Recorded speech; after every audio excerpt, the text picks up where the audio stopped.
राज्यसभा के इस चुनाव में कांग्रेस ने तेज की फील्डिंग। पटना में लालू तेजस्वी से मिले हैं कांग्रेस प्रत्याशी प्रणव झा। चुनाव में आरजेडी विधायकों का समर्थन मांगा है। आज रांची में आईएनडीआईए की संयुक्त बैठक है। सीएम आवास में ये गठबंधन की बैठक होगी। सीएम आवास में रात्रि भोज का भी आयोजन है।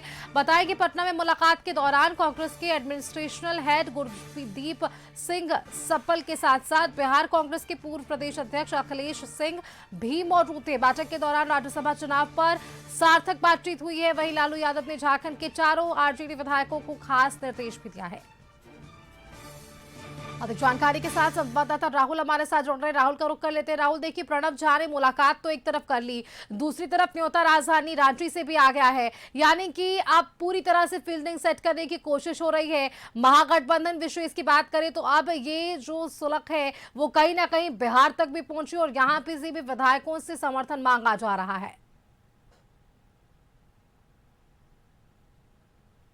बिल्कुल आपने सही कहा कि जिस तरीके से राज्यसभा चुनाव को लेकर अब तैयारियां जोरों पर है, क्योंकि समय नहीं बचा। 16 जून की तिथि है और 17 के बाद 18 को वोटिंग और मतगणना होनी है। 2 दिनों का समय है। 2 दिनों के समय के बीच सभी जो उम्मीदवार हैं अपनी अपनी तैयारियों में जुटे हुए हैं और सबसे बड़ी दिक्कत सिर्फ 2 ही उम्मीदवार को हो रही है। एक जो कांग्रेस से प्रणव झा हैं, उन्हें दिक्कत है कि इंडिया गठबंधन के विधायकों में कहीं टूट न हो जाए, जिससे कि उनकी जीत सुनिश्चित न हो सके। और उधर परमल नाथवानी अपने जीत की गुणागणित सेट करने में जुटे हुए हैं। कल जिस तरीके से 2 चीज़ें देखने को मिली कि बीजेपी मुख्यालय में एनडीए घटक दलों की बैठक हुई, उसमें एनडीए के सभी विधायक मौजूद होने की बात कही जा रही थी, लेकिन उसके बाद भी 7 विधायक इस बैठक में नहीं पहुंचे थे। हालांकि जेडीयू से कोई प्रतिनिधि इस बैठक में नहीं था। वहीं सरयू राय ने अपनी तबीयत खराब का हवाला देते हुए इस बैठक से दूरी बनाई।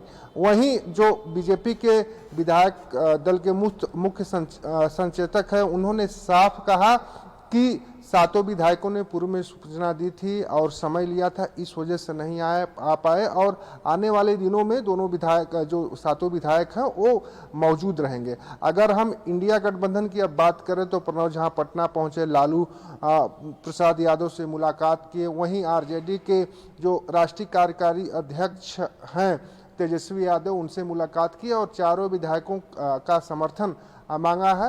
हालांकि वहां से भी निर्देश चारों विधायकों को दिया गया है कि इंडिया गठबंधन के उम्मीदवार को ही जिताना है। और आज से 2 दिनों तक सीएम आवास के अंदर रात्रि भोज का आयोजन है, मॉक वोटिंग होगी और संयुक्त विधायक दल की बैठक सीएम आवास में होगी। 2 दिनों ये लगातार बैठक होगी। आज भी बैठक होगी और कल भी बैठक होगी और दोनों दिन रात्रि भोज का आयोजन है। इधर एनडीए के विधायकों को भी इकट्ठा करने की कवायद में एनडीए जुट गया है और इकट्ठा करके उनके साथ बैठक और मॉक वोटिंग कराकर पूरी तैयारी करेगा कि इस तरीके से मतदान कर। लेकिन जो संख्या है उस संख्या को कैसे पार करेगा, उस संख्या तक कैसे पहुंचेगा एनडीए, ये अभी भी सवाल बना हुआ है, क्योंकि 24 संख्या एनडीए के पास है। एक जयराम महतो जो अपने पार्टी से जीत कर आए हैं, वहीं अगर जयराम महतो एनडीए को समर्थन करते हैं तो फिर भी 3 जो विधायकों की जरूरत लगे तो 3 विधायक कहाँ से